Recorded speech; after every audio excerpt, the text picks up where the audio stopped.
Okay, good afternoon, everyone. Thank you so much for joining us today for a conversation about the Shockoe Streets Improvement Plan. My name is Natalie Rayner. I'm the Engagement Manager for Bike Walk RVA at Sportsbackers. Also with us today, we have subject matter experts Andy Baino, Richmond's Director of Transportation, Emily Schreier, Policy and Planning Manager for Bike Walk RVA, and Sarah Erickson, Sustainable Transportation Manager for VCU. A couple of housekeeping notes before we get started. We have a lot of content to cover today, so you'll hear me popping in and out throughout the meeting just to keep us on track with the agenda. Also, participants, I will be dropping opportunities for you to add your questions in the Q&A function, not the chat function. We'll be using the Q&A tab for this meeting. If there are questions that we don't have time to address today, because we certainly are only limited to 1 hour, we'll collect what questions we can't get to, and we can send a follow-up email with responses. So to get us started, I'd like to ask our presenters today an icebreaker question, and we'll go in order of Andy, Emily, and then Sarah. What city have you visited recently that has specific bicycle or pedestrian or both infrastructure that Richmond should emulate? I like this question, and it's an easy one because I've been talking a lot about it. Someone I know went on a family excursion to several Canadian cities and was raving about some of what they saw in a handful of them, and then one in particular, my wife and I got to go to, and that was Montreal, and something that they've already done, especially in the downtown corridor, that we're already copying. I mean, sometimes even in the way they describe it to people, to business owners and others who might not necessarily start from a position of pro bike infrastructure, but it's thinking ahead to a beautiful city. And what do you want your area to be like, your neighborhood to be like? The average person isn't thinking about the street like, I wish I had a 4-foot wide bike lane, or I wish I had this other kind of engineering treatment. They want a beautiful street and a beautiful neighborhood. And so looking at some of those corridors, especially where they have nice landscaped islands with street trees and native plants and other things, it's a stormwater feature, it's a safety feature, it's a pedestrian safety feature, it's a bike infrastructure feature, but bottom line, it makes for a beautiful area, and people like beauty. So that's something that was a real pleasure to see. Awesome. So Montreal, adding that to the list of future vacation destinations. Emily, how about you? I gotta go with New York City. I was there recently to visit some friends and family who live in Manhattan, and I just love to see what New York is thinking of next with their greenways, shutting down streets for their Summer Streets program, and then just getting the chance to ride through Central Park, of course. Awesome. Sarah, how about you? Hey, well, I'm in Philly right now for the Association for Commuter Transportation conference. So it's been cool to see some of their infrastructure here, but also I was in Zurich recently, and I really like how all modes are able to interact with each other in a way where you can see people communicating and compromising using the same street. All modes can exist kind of together. So. Yeah, awesome. I've really enjoyed Philly as well for bike ped infrastructure. Well, thank you all for answering my icebreaker question. I'm now going to hand off the microphone to Emily, who's going to lead us through an overview of some project benefits and analysis. Great. Let me share my screen. Can you all see this? Yes, we gotcha. Okay. And I guess I should have had this up when we were all speaking, but now you can see our headshots very quickly. But I'm going to go quickly through the kind of overall benefits of this project. We're going to be talking today about the Shockoe Valley Streets Improvement Project, just to make sure you're in the right place. The goals of this project are to bring transportation guided by Vision Zero and complete streets principles to the East Broad Street corridor in Shockoe Valley, and those principles emphasize making streets safer and more accessible for everyone. Andy's going to get on in a second to provide a more detailed overview, but I first want to focus on why Bike Walk RVA in specific has been a longtime champion of this project and why we're excited about the opportunity to improve bike and pedestrian infrastructure in Shockoe Valley. So first you can see that this overall plan here expands, brings new bike lanes, expands shared use paths, and specifically has this very long dedicated two-way cycle track along Oliver Hill Way. When we look at these bike improvements in context of Richmond's larger bike networks, we see that the elements connect, they bridge a lot of gaps here. So they connect up here, which is the Cannon Creek Greenway, all the way down through Shockoe Valley to the Capitol Trail. And they provide much needed bike infrastructure east of the Lee Street Viaduct over here, which improves access for people traveling to and from the east end of our city. The project also makes significant improvements for pedestrians. So NACTO, which is the National Association of City Transportation Officials, we're going to be saying that a lot here, approves the project's single lane roundabouts, which are designed to slow traffic, reduce crash severity by eliminating left-hand turn conflicts, and reducing the number of conflicts between pedestrians and people driving. And according to the U.S. Department of Transportation, a single lane roundabout, which all of the roundabouts in this project are, have about 50% fewer conflict points than stoplight controlled roundabouts or stoplight controlled intersections, which all of these roundabouts are replacing. There was also some discussion in a recent urban design committee meeting about having multiple roundabouts in succession, and wanted to include some NACTO guidance here that when you have a series of roundabouts or two following each other, if we can go back to see that over here, this has been shown to actually maintain lower vehicle speeds throughout the corridor, upstream, downstream, basically improving safety at each crossing. And then finally, if we look at the entire project in context, the borders of it are the MCV campus of VCU, the future site of the Shockoe project, and this MLK middle school over here. So these are all places where safe walking and biking are paramount. And finally, I want to emphasize that our approach to reviewing this project has been through a bike and pedestrian lens. Sarah and I, and we're going to talk in a bit, went through each roundabout, each part of this design, and looked at it as if we were going to be walking or biking through it and tracked how we would navigate it. And in this webinar, we're going to be discussing positive design elements as well as some of the questions raised in the recent Urban Design Committee meeting.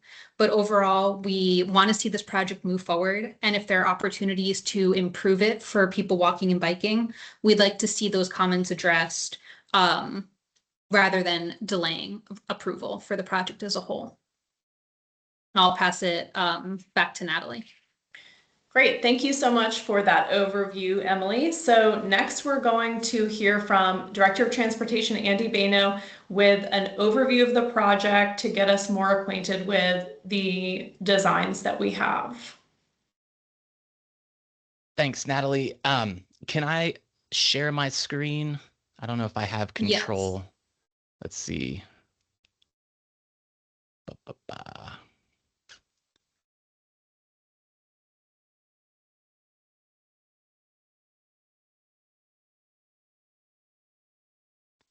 All right, you've got it, right?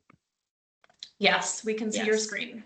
Big picture, and you're gonna hear some overlap in what I'm saying to what Emily just said, but I think that's important because different people are gonna say things in different ways, but the bottom line is the same about with the big picture, but then also the purposes behind this project. So our purpose as a Department of Transportation ultimately is connecting people and places. So this particular project, it just so happens to be tightly in Shockoe Valley, but then it's going to impact people coming and going far beyond Shockoe Valley itself. So this is to give you an overview of all the different types of ways that things like converting one-way streets to two-way, restoring the grid as it was intended to be, and then expanding walking infrastructure, biking infrastructure, and then even just the connections that a two-way gives you if you're driving, if you aren't even walking or biking. I won't belabor all the details because I think Emily's map was much better one walking through, because it took more areas where you can get to and from places by bike and walking that right now are just a real struggle. And so we use the word in this project transformational quite a bit. It's hard to overstate the dramatic improvements that will come from a project like this, not just in expanding the opportunity for people to be able to walk and ride bikes to get around, to make all these right now difficult connections, but then also to dramatically slow traffic. So everything about this project from a vehicle accommodation point of view is slowing everybody down, because we're Vision Zero City. We want to totally eliminate severe crashes. And the one key thing behind eliminating severe crashes is bringing that speed down. You already covered this one, so I'll skip right over the specifics about the shared use paths and the bike lanes themselves. But one thing that I do want to focus on, because we're the United States, and this continues to come up. I started my career in the late 90s, and this was an issue back then, and it remains an issue right now, where roundabouts still mystify my fellow Americans. So why roundabouts?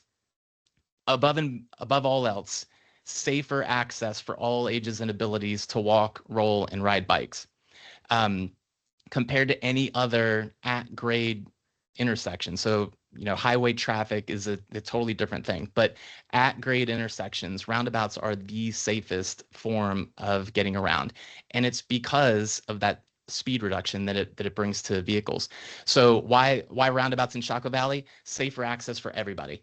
And then these other things are also important after safety, and that's better connectivity, better environmental sustainability. You'd be amazed how much is involved in maintaining traffic signals. The electricity, the equipment that goes along with it, and then the impact that those have on the natural environment, not just the built environment. Supporting existing and proposed land uses. A roundabout allows you, even if the intersection itself has a larger radius than say a signal intersection might, the links between can be smaller, because you don't need that same kind of width between intersections, especially when you have roundabouts in a series.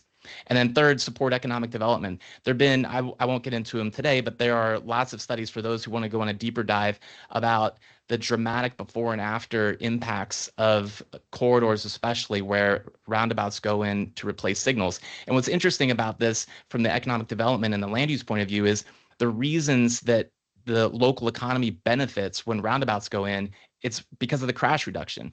When everything feels more peaceful, more people want to be in these types of corridors. So here we are in an area that's right off of 95. We want people, as soon as they get off of the interstate, to dramatically slow down and to immediately change their behavior. You're not on the interstate anymore. You've got to calm down. So when we do these kinds of things to calm traffic, it's not only good for safety, it's also good for the local economy. Again, why roundabouts? These are the three key features. Low speed. It can't be overstated. When you bring the vehicle speeds down, you will improve safety for anyone. That's people that are driving and smashing into each other, less likely to happen. Shorter crossings is obviously much better for those of us that are walking or riding bikes. There's less time that you're exposed to people that are driving. And then fewer conflict points. This is an old but still very valid diagram comparing just a typical signalized or stop controlled intersection with a roundabout. And it's just highlighting all the different opportunities where there's a conflict between people driving and people walking. And you could substitute people riding bikes if there's a bike lane also in this kind of environment. But just a very simplistic look to see there's a dramatic reduction in the number of opportunities even for something bad to happen. And then one other thing that I think is worth noting in this context, again, back in the late 90s, but also this carried on into the early 2000s, in the transportation industry, by far, the most vocal supporters and champions of roundabouts were transportation planners or urban planners. And the reason for this was the traffic calming aspect. So there was this point in the industry nationally, and you'll still see this happen, where planners and engineers found themselves at odds at each other, especially traffic engineers, because the traffic industry nationally was so focused on high-speed vehicle traffic. The idea was to move people as fast as possible, and you would reward that by the different traffic engineering systems or the types of analysis and how things were reported. And so what planners were finding was, if you calm streets down, if you use something like a roundabout to bring down speeds, it reduced traffic crashes. That was a thing, but they were more focused, planners were more focused on the human experience and how much more pleasant it was an environment if you had roundabouts. So since there was already this baked in us versus them battle between planners and engineers nationally, traffic engineers in the early 2000s were still very generally opposed to roundabouts. And at some point in time, maybe slowly and suddenly, there was this switch where transportation safety professionals realized the safety benefits of roundabouts. And then they also realized roundabouts are capable of accommodating a lot of vehicle traffic, even if it's at low speed.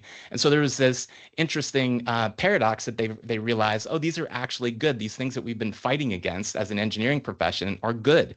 And so you'll see in a lot of discourse and debate over the years with roundabouts, where it used to be these engineers that would fight against them realized that they were good, started promoting roundabouts, and then almost as a reflex, you saw professional planners across the country start to fight against it because they figured if the messenger is an engineer, it must be a bad idea. So it's really important. I think that's relevant context, because to know the backgrounds of people helps explain why in the US you'll still see at the national level this debate about whether or not roundabouts are a good idea. But there is no debating this issue about speed reduction and crashes. It's been so well documented in the US and across the world about the dramatic safety benefits and calming features. Hey, Andy, so just to keep us on our agenda, because we have a lot to cover, I really love this conversation about roundabouts, and we actually are going to dive into each of the roundabouts individually in the next few minutes. So if you want to maybe just wrap up the last of your slides like really quickly, and then we can talk about roundabouts more when we get to that segment. All right, sounds good. So Emily touched on this also. This is why especially the accommodations for everybody, and also the roundabouts. Bike Walk is already supported. Children's Hospital wrote a lengthy letter, and I thought it was worth highlighting that they see these opportunities, how this is going to be a dramatic safety benefit for them. They said the roundabouts are the design feature that stood out to us from the Shockoe project because of their proven success for all users. Both VCU and VCU Health had a letter saying that, linking this is a Vision Zero and Complete Streets Principles project. Is obviously just a snapshot from the full letter. Some of you were able to see renowned historian Peter Norton. He wrote a lengthy letter supporting this project. He says Richmond's extraordinary historic neighborhoods already attract visitors like my wife and me. With street design that complements them, these neighborhoods can thrive as never before. And then NACTO, this is they wrote a public letter of support, so it's well worth reading the whole thing in detail later. But I would call out the way they say this is the Shockoe Valley project exemplifies forward-thinking urban design, aiming to transform highway-like street designs from the interstate era into vibrant, safe, and accessible public spaces for all users. By adopting NACTO's design principles, Richmond is taking significant steps towards creating streets that serve people of all ages and abilities. So this is a really strong letter from the national organization that we see as a premier group who has been recognizing Richmond as leading the pack in this type of design project. So with that, Awesome. I will turn it back to you guys. Yeah, thank you so much. That was a really great overview about why the roundabouts are going to help this part of town. And now I'm going to hand it off to Emily, and she's actually going to walk us through each of the roundabouts, and we're going to try and make up a little bit of time here. So for participants, I'm going to prompt you in the Q&A to ask any questions that you have.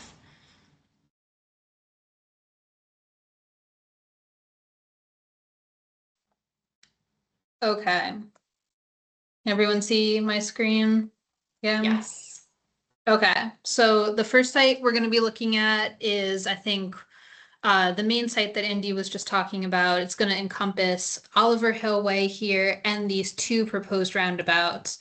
Now, the main comments from the UDC meeting were kind of outside the scope of this webinar. They're mostly related to land use and residual green space. Since we're focusing on bike ped, there's a lot to be excited about here. So I'm going to actually hand it to Sarah to explain more about our perspective. Yeah, I think it has been discussed, but I'll echo some of it. The Oliver Hill Way portion of this, it becomes a two-way street with a protected two-way cycle track. It's going to allow cyclists to navigate all the way to 17th Street with only 2 traffic crossings, which I think Emily has marked here in orange dots. It makes it a lot more comfortable for people biking here, and it also connects the bike lanes on Fairfield to the farmers market, and after that to the Canal Walk and the Capitol Trail.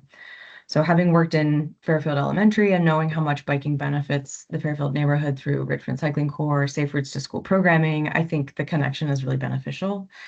And then a couple of other great aspects, as Andy mentioned, the details in here, like there's a lot of tree plantings that are not necessarily in this photo, but when folks are coming off of the highway, those aspects of green space present an immediate neighborhood feel and set the tone for reducing speeds.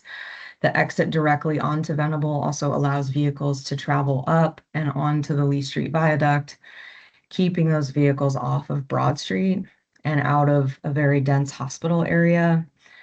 So it removes some of that congestion that happens on Broad Street and redirects some of those drivers who are trying to access health services and parking decks that are directly off of Lee.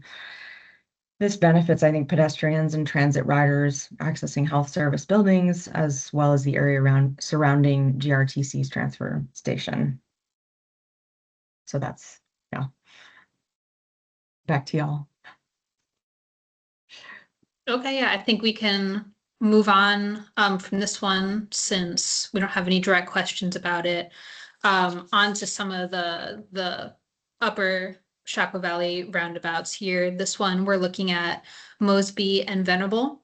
Right now, this intersection has a traffic light and relatively long crosswalks, and this design does a good job of shortening crossing distances, as you see here highlighted in yellow. A pedestrian would kind of follow this path. If you could see my mouse going across here, there's also some mid section islands or refuges here that make it even shorter, places for people to wait while crossing the street.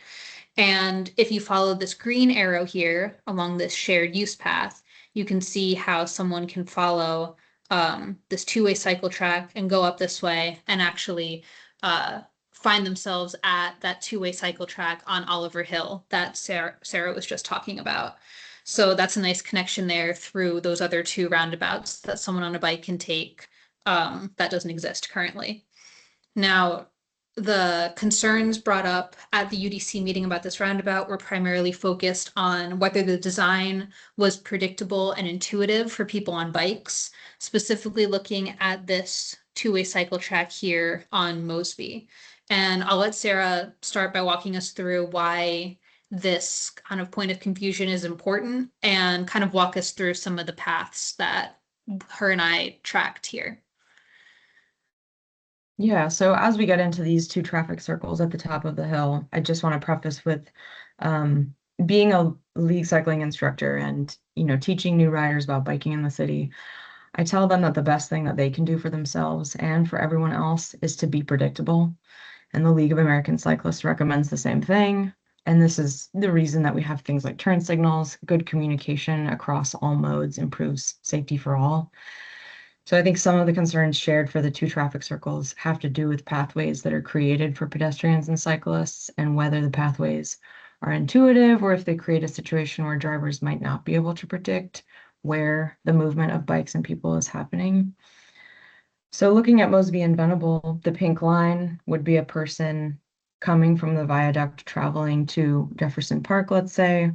They might exit the bike lane and travel on the shared use path and continue after crossing. If a rider, so I think there are some questions about what happens to infrastructure after that. But then if a rider is traveling towards the viaduct, they can enter this wider shared use path. But then they have to take a sharp turn into this crossing, which is the same crossing used for pedestrians.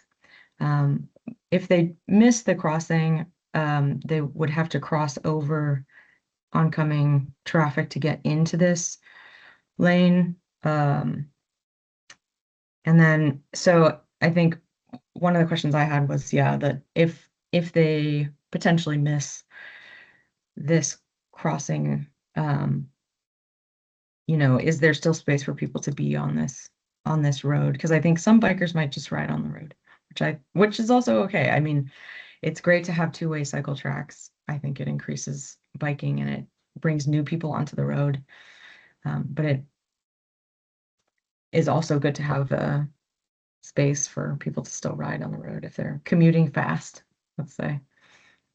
Yeah, so I think we could just, I want to ask this question to Andy and then maybe to Chris Daly as well, if you guys are able to help clarify this, questions about any wayfinding or infrastructure, whether it would be other ramps. We see a ramp here, but how cyclists from other directions should access this lane. And as Sarah said, if someone misses it or doesn't access the lane, what their path would be, if you have any insights into that.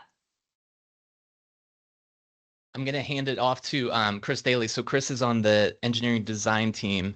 And so he can help give context both for the evolution of the design at several of these intersections and the analysis, but also I'll cut it off and hand the mic to Chris. Yeah, sure. No, these are great questions, and I'm glad that we're having this conversation. This is super helpful. Everything that you said, I think I'll just couch right off the bat is that these are some design decisions like wayfinding, signing, additional ramps that there's still time to incorporate these things. So by all means. And we did give a lot of consideration into different methods of handling our cyclists, our pedestrians. We like to keep them in separate spaces as much as possible. And we wanted to address kind of the predominant movement. We wanted to provide accessibility in all directions, of course, but we also wanted to recognize that one of the predominant movements is Viaduct and north of Mosby down to Oliver Hill Way into the bottom. And that's why we have placed, so we've looked at this both spot specific like we are right now at this roundabout, as well as holistically in terms of kind of which side of the road. If we're going to do a cycle track, which side of the road? If we're going to do a shared use path, which side of the road? How do we minimize crossings of not only the roadway and the roundabouts at the junctions, but also driveways? We were looking at the adjacent land use. So where is our residential? Where is our commercial?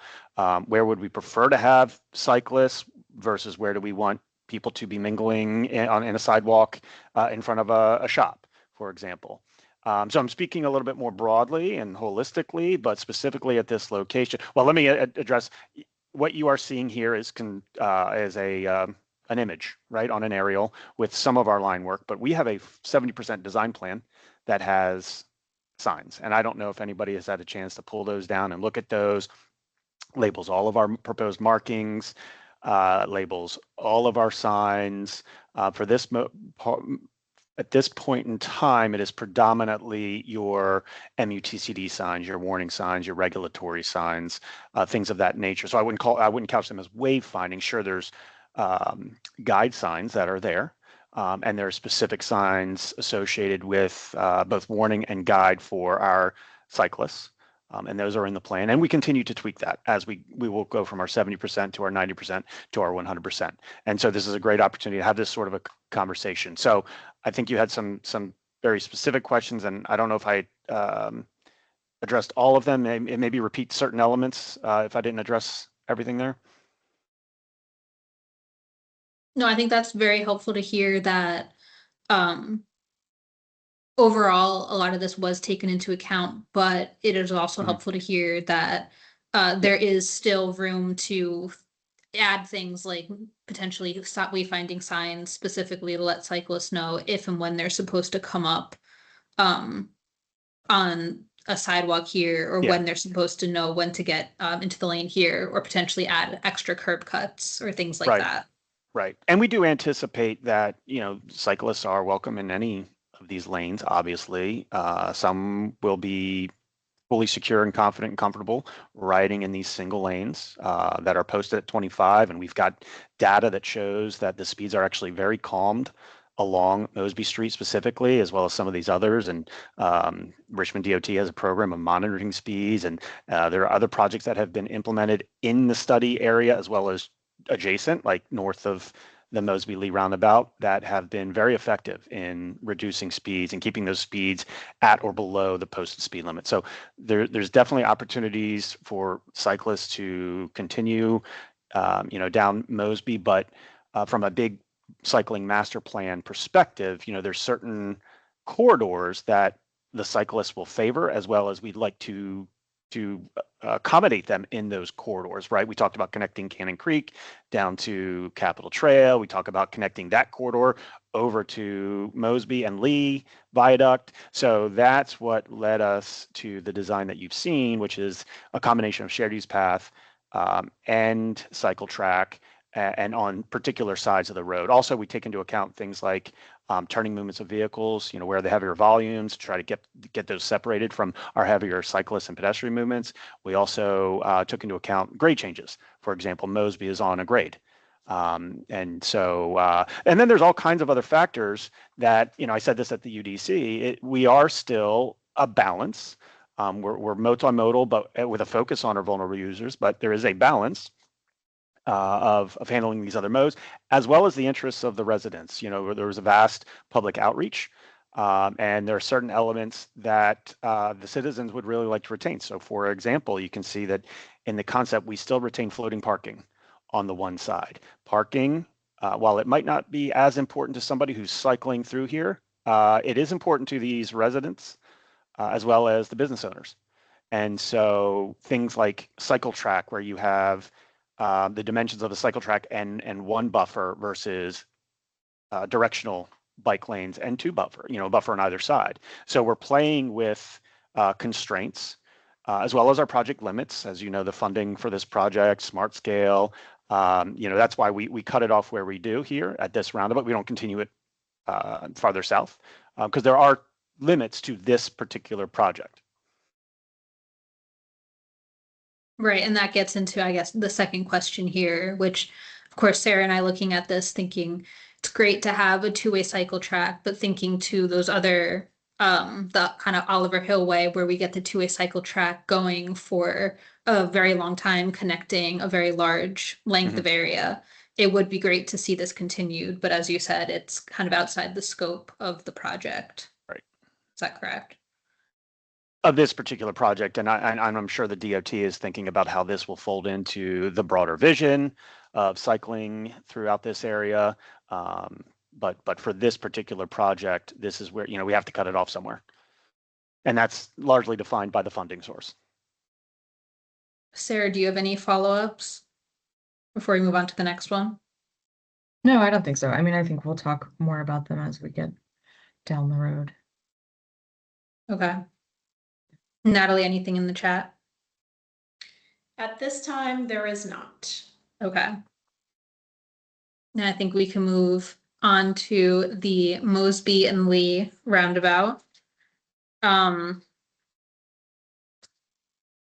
So currently this intersection is another wide four-way intersection with traffic lights and very long crosswalks, especially this one here. coming off of the Lee Street Viaduct. This redesign offers shorter crossing distances, but also more opportunity to pause those pedestrian islands or refuges again. And it's also particularly needed from people from these two developments or neighborhoods, crossing the street, accessing the school right over here, as well as there's a corner store right over here. So there is a need for pedestrian infrastructure.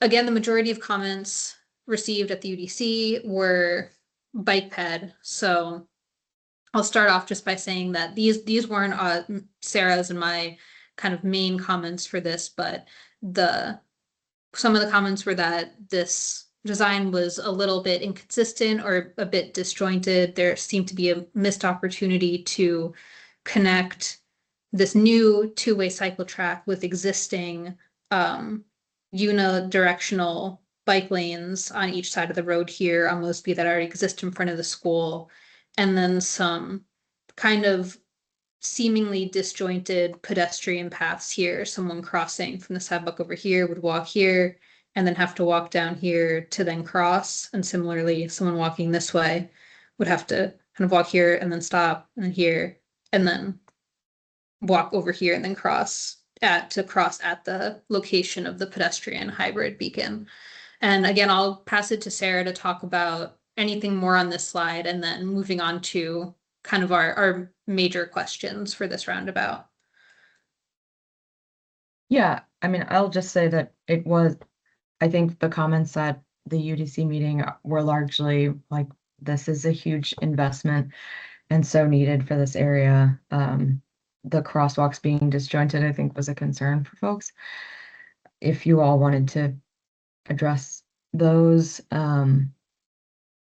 but yeah, I don't have anything more to add here. I think we can move on to this one before, just to cover it all.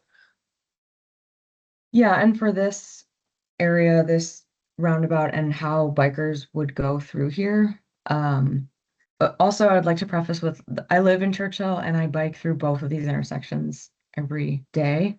So when thinking about the improvements, I love that they're going to be roundabouts. I think that the roundabout at 6 Points did so many things for pedestrians and being able to bike through there and walk through there. And I feel like this feels similar. A few of the conflicts that are here maybe are this person, let's see, for the two-way cycle track to benefit the most residents, hopefully it connects down Mosby, as we said.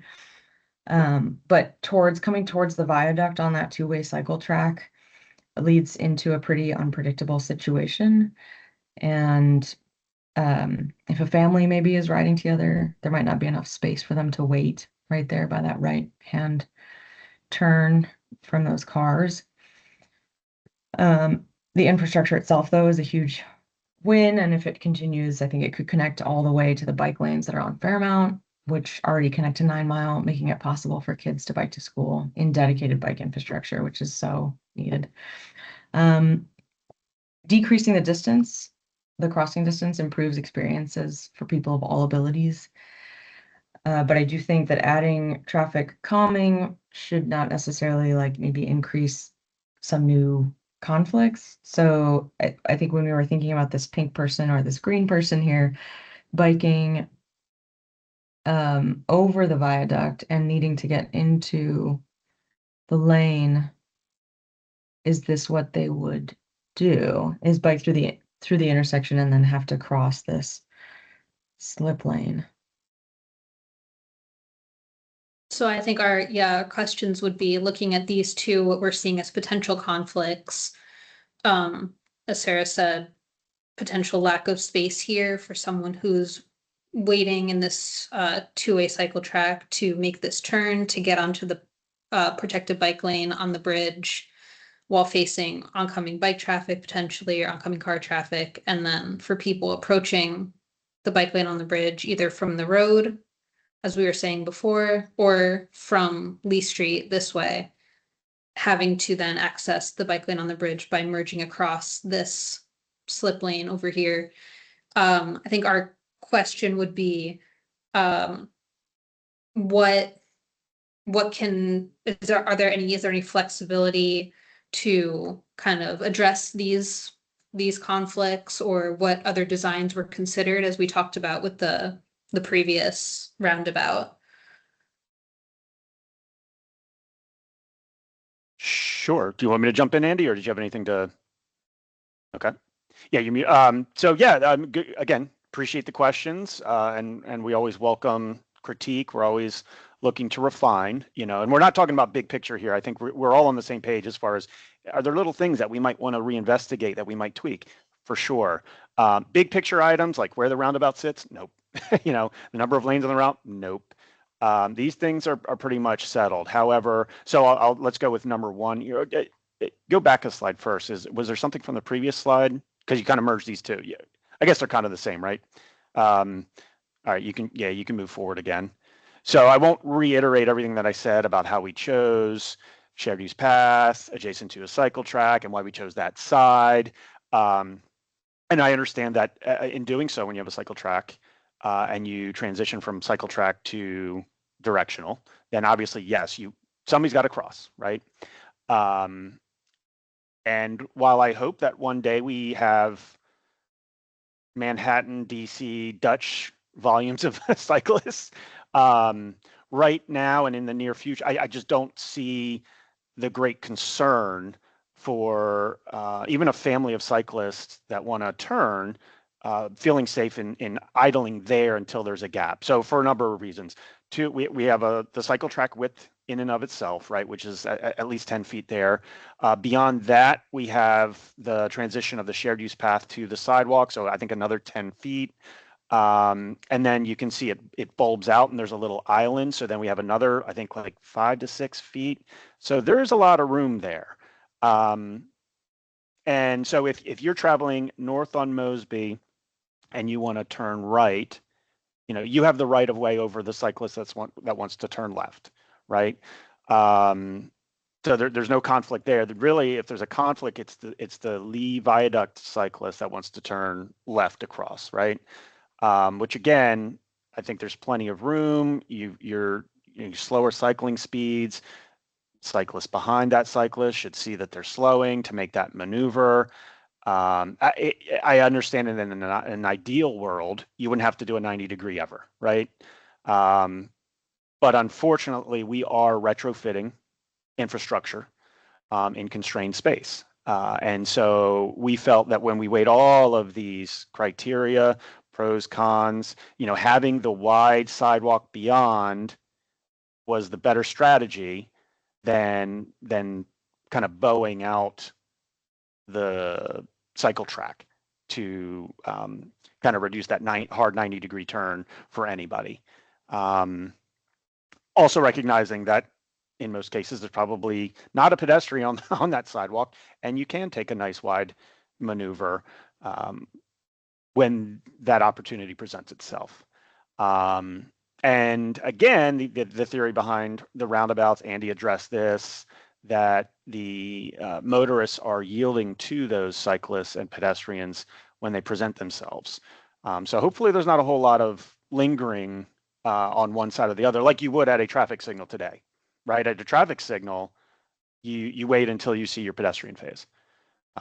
Here at a roundabout, those motorists should be, and hopefully will be, yielding at very slow speeds when they see those pedestrians and cyclists ready to cross the street.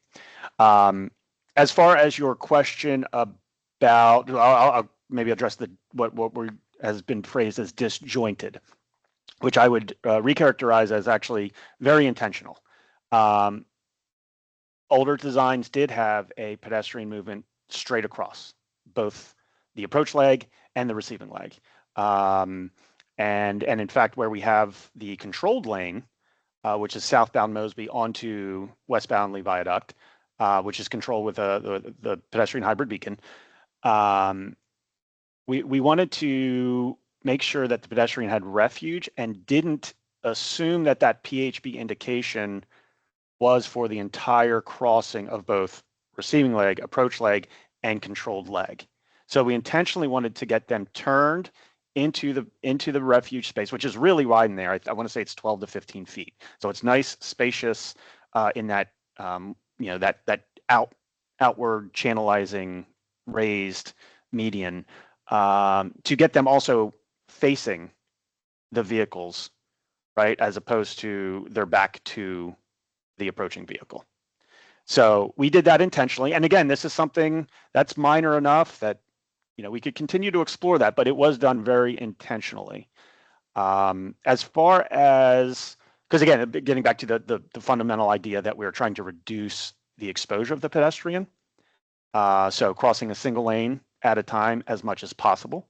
Now, granted, we do have the Lee Street eastbound where there is a 2-lane crossing, but otherwise you're only crossing a single lane in any given exposed movement.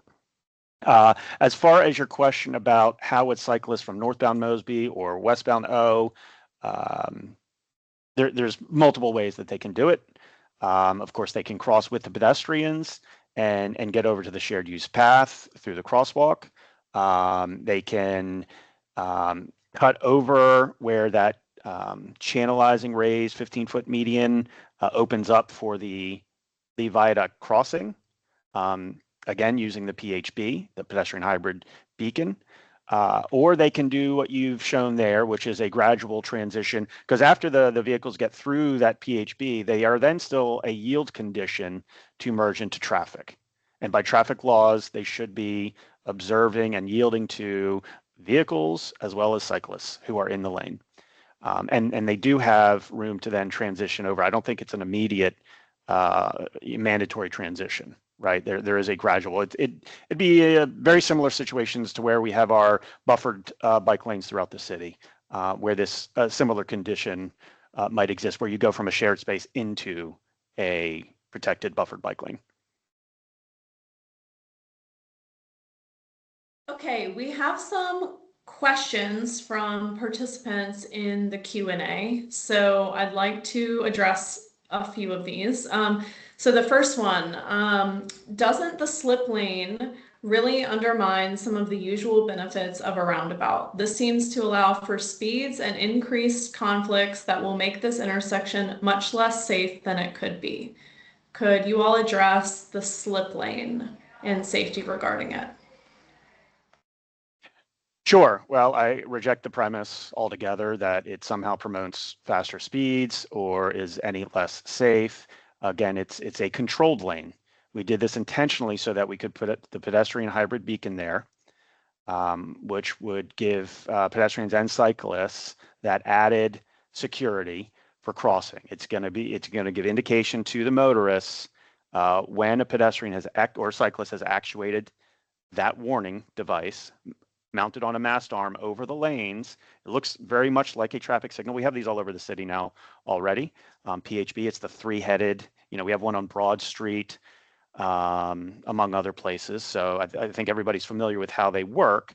It's more efficient than a full color traffic signal because what it does is it displays a full red, which is timed for how long it takes for a pedestrian, a slow moving 3.5 feet per second pedestrian to cross that distance. Then it goes to a flashing red, which tells the motorists, if there's nobody here, you can proceed when it's safe. That's why it's more efficient than a full color traffic signal. I mentioned earlier that already the city has done projects upstream of this roundabout, so southbound Mosby, that has vastly reduced operating speeds through here. Not to mention the roundabout is designed for these low speeds. So again, I reject that premise altogether that this is somehow some speedy way through a roundabout. Now I'll get to the engineering as to why we needed it. And it's a safety reason. And I've touched on some of these issues already. One of which is how much a pedestrian crossing is exposed. And statistics show that a single lane roundabout, I think, Emily, you said this in your intro, single lane roundabout, single lane approaches and receiving lanes are safer. It reduces pedestrian exposure and their likelihood of being struck. The roundabout in general in these low speeds and single lanes reduce the severity when pedestrians have been struck throughout the country. It's more rare, but it's also less severe because of those low speeds and the way it's designed and the single lane. It really forces motorists to slow down whether they want to or not. So that's one reason why we have this additional lane, is so that we don't have 2 approach lanes and 2 receiving lanes. Okay, so that's one reason for the safety benefit. And then also for upstream safety benefits. So if we were to go with the 2-lane approach, you know, our analysis showed that that would cause queues northbound, you know, to the north through those adjacent intersections right in front of the school. So at P Street and Q Street, right? You have queues that would be slowly moving, yes. However, they are moving, and they're more focused on getting through the junction and less concerned about those uncontrolled mid-block crossings. So we wanted to reduce the likelihood of those vehicles queued up through those upstream crosswalks. I would just pile on to what Chris said earlier about the premise. It's one of those arguments that's still made in the US it's a purely emotional argument, not based on data. It's been shown time and again that when you design an approach like this, it calms people down, which means it slows people down while they're driving. And some of the countries, when you're in this niche of bike ped safety, people like Dan Burden, who's been well known as a walkability expert, and he's now with Blue Zones that viewers might be familiar with. He goes into these myths all the time, and just lays out how after decades of these proofs being made, you still have these emotional responses that say, but I don't believe it. But the key with people, the safety of people walking and biking and the yielding issue is that human beings, especially North American driving culture humans, are much more likely to yield at low speeds. If someone's only coming up to the intersection at about 15 miles an hour or 20 miles an hour, they're way more likely to let a person go by than if they were approaching just a wide open sea of asphalt. So it's absolutely data backed that this is safer. Thank you, Andy. Chris, I do have a question in the Q&A just asking for clarification exactly where the activation buttons for the PHB will be. And I think we can kind of see it a little bit in the image that's on the screen, but if you could just help us to clarify exactly where those buttons will be and how people in the cycle track will activate the PHB versus how people will activate it when they're walking as pedestrians. Correct. So you see the pole and the mast arm and where the heads are located, but the push button actuation would be at multiple points at each of those crossings that you see across the lane. And then for the cycle track, there will both be both in the island and on the far side. Okay, so there will be a button at the cycle track crossing. I believe if that's not in the plan, that's the intent. Yeah. Okay. Okay, and then So I do have to confirm, there's ahead. supposed to be a pedestrian hybrid button over here as well. That's a great question. So the plans right now do not have that in there. But I think that is something that we might still consider. And whether that's, no promise, but we Sure. are assessing that situation, whether or not there should be additional measures for that eastbound approach on Lee Street, and whether that takes the form of PHB, whether that takes the form of RFB, or whether it takes the form that you see here with, and again, this is a slightly older mock-up that you see, and it's hard to see in this image, but it will be high-vis crosswalk markings. It will be the high-vis green bike lane markings. It doesn't show up very well on this, but that's what will be out there. So we're already implementing a lot of measures like the high visibility treatments, the separate treatments, white and green for pedestrian versus cyclists, as well as the signing. So there will be a lot of measures that you just don't see on this concept image. Okay, so we're starting to get really close to the end of time. I have one more question that I think could be a pretty quick answer. Is there any plan to have hardened infrastructure between cars and people using bikes on the viaduct?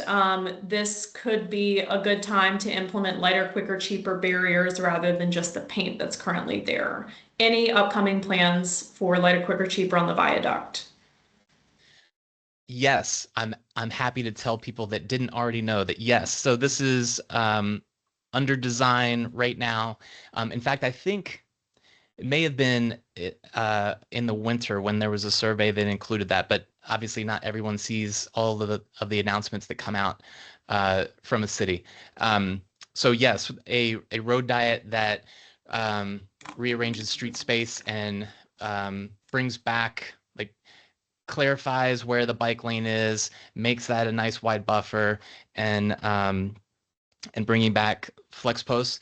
We have to be careful about the nature of hardening on the viaduct because of from a structural engineering point of view, but our city bridge engineer is working closely with the team to make sure that the viaduct treatment is all fine and good as far as bridge maintenance goes. So yes, we're excited about that design getting advanced.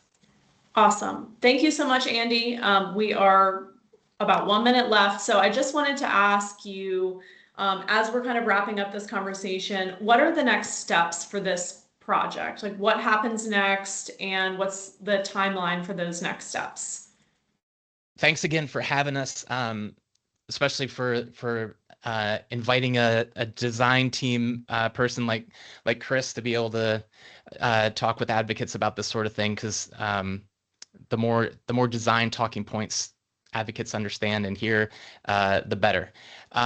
Next step is a big step, and that is August 4th is the Planning Commission meeting. That's, am I getting that right? August 4th? In the evening, 6 p.m., City Hall, the 5th floor conference room. We would encourage everyone to attend if they can. It's a fantastic opportunity if if you're watching this webinar, then obviously you care about better walking and biking infrastructure.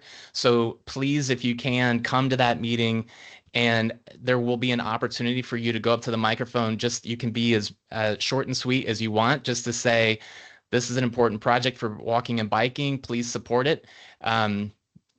This type of thing is it's a rare leap where we can have incremental improvements on city streets.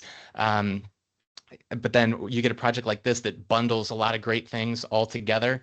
It's a really, really exciting opportunity. But like anything else, a governing body like the Planning Commission needs to know that people care about this stuff. So please, if you can, come out August 4th, City Hall, 6 p.m., 5th floor conference room. Awesome. Well, thank you all so much for being a part of this conversation. Thank you to everyone who joined us as a participant. And hopefully we see you on August 4th for the Planning Commission meeting. Thank you. Have a great afternoon, everybody.